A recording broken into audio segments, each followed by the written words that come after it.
Hello everyone, আশা করি সকলে ভালো আছেন। আজকে আমি আলোচনা করব এলিফ্যান্ট সার্কেল নিয়ে। দেখুন, শিকারীরা যখন বনে হাতি শিকার করতে যায়, এমনকি একটা ছোট্ট একটা হাতি শিকার করে তাদের বাসায় নিয়ে আসে, তখন ওই ওই হাতিটাকে হাতির পায়ের মধ্যে একটা শিকল দিয়ে একটা কাঠের খাম্বার মধ্যে বেঁধে রাখে। তখন ওই হাতিটা ছোট অবস্থায়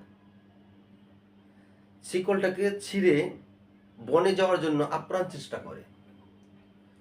প্রচুর চেষ্টা করার পরও সে যখন ওই শিকলটা ছিঁড়তে পারে না, এমনকি শত চেষ্টার পরে দেখে তার পা দিয়ে রক্ত বেরোচ্ছে, এমনকি পরবর্তীতে আবার যখন চেষ্টা করতে থাকে তখন তার পায়ে প্রচণ্ড ব্যথা ফিল হয়।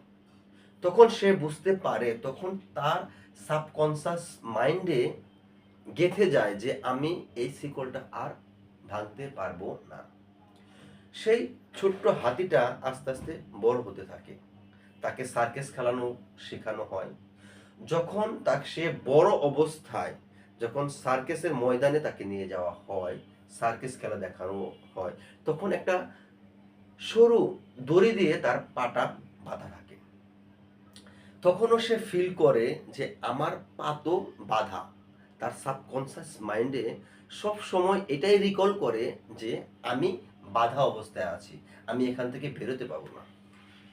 অনেক সময় বা কোনো সময় যদি ওই সার্কাস মাঠটার মধ্যে যদি আগুন ধরে যায়, সেই হাতিটা কিন্তু ওই দড়ি কেন, শত দড়ি থাকলেও ছিঁড়ে যে তার জীবন রক্ষা করতে পারে। কিন্তু তার সাবকনসিয়াস মাইন্ড এমন এক পরিস্থিতির মধ্যে থাকে, সে আর ওই শিকলটা বা দড়িটা ছিঁড়ে বেরোতে পারে না, এমনকি পুড়ে গিয়ে ওই হাতিটা মারা যেতে থাকে। তেমনি একটা বাস্তব জিনিস হচ্ছে যে আমাদের নেক্সট জেনারেশন, যে আমাদের আমাদের যে বাচ্চারা, তাদেরকে যদি আমরা সাবকনসিয়াস মাইন্ডে পজিটিভ থিঙ্কিং না দিয়ে যদি অলওয়েজ নেগেটিভ থিঙ্কিং আমরা দিতে থাকি যে তোমার দ্বারা হবে না, তুমি এই পড়াটা পারো না, তুমি কেন ভালো রেজাল্ট করলা না স্কুলে, তোমার বন্ধুটা কত ভালো রেজাল্ট করছে, সে কত আগে যাচ্ছে, সে সুন্দর গান পারে, খেলা করতে পারে, ভালো রেজাল্ট করতে পারে, তোমার দ্বারা কোনো কিছু হচ্ছে না, তুমি একটা গরু গাধা, তোমাকে দ্বারা কিছু হবে না ভবিষ্যতে। যদি এইসব কথা যদি প্রতিনিয়তই আপনাদের নেক্সট জেনারেশন, আপনাদের বাচ্চাদের বলে থাকেন, তাহলে তার সাবকনসিয়াস মাইন্ডে সে শুধু নেগেটিভ জিনিসগুলোই জমা হয়। দেখেন, 1 থেকে 7 বছরের বাচ্চাদের ভেতরে আপনি যা কিছু দিবেন, সেই জিনিসটাই নিয়ে সে পরবর্তী লাইফ লিড করে। বাচ্চারা যখন ছোট অবস্থা থেকে বড় হয়, 1 থেকে 7 বছরের মধ্যে থাকে, তারা একটা এমটি গ্লাস থাকে, তার ব্রেনটা ফুললি এমটি থাকে, স্পঞ্জের মতো থাকে।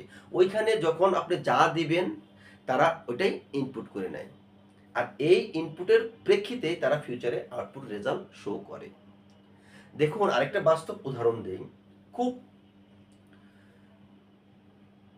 ইম্পর্টেন্ট একটা উদাহরণ, সেটা হচ্ছে যে টমাস আলভা এডিসনকে আপনারা সকলে চিনেন।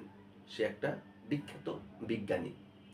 যখন টমাস আলভা এডিসন ছোটবেলায় স্কুলে যেতেন, তার সে সবসময় অমনোযোগী থাকতো, স্কুলের পড়া সে তার ভালো লাগতো না, এমনকি সে ভালো রেজাল্টও করতো না। তখন স্কুল থেকে তার মাকে একটা চিঠি পাঠানো হয় যে আপনার ছেলে খুবই অমনোযোগী পড়ালেখা, আপনার ছেলের দ্বারা পড়ালেখা হবে না, তাই আপনার ছেলেকে কাল থেকে স্কুলে আসতে দেবেন না।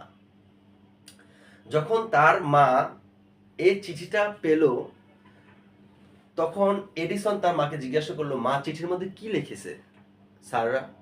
তার মা দেখেন কত পাওয়ারফুল একটা কথা তাকে বলেছেন। তার মা তাকে বলল যে বাবা, তুমি ওই স্কুলে পড়ার উপযুক্ত নও, টিচাররা তোমাকে ওই লেভেলে পড়ালেখা ডেলিভার করতে পারছে না, তোমাকে আরো ভালো লেভেলে পড়ালেখা করতে হবে। তার মা কিন্তু নেগেটিভ কথাগুলো তাকে শোনায় নাই, দেখেন টমাস আলভা এডিসন বৈদ্যুতিক বাল্বের আমরা যে আলো দেখছি সেই বাল্বের আবিষ্কারক, সে কিন্তু একদিনে এই আবিষ্কারটা করে নাই। সে 1000 বার 999 বার ফেল করার পরে সে এই বাল্বটা আবিষ্কার করেছে, এমনকি লক্ষ লক্ষ জিনিস সে আবিষ্কার করেছেন।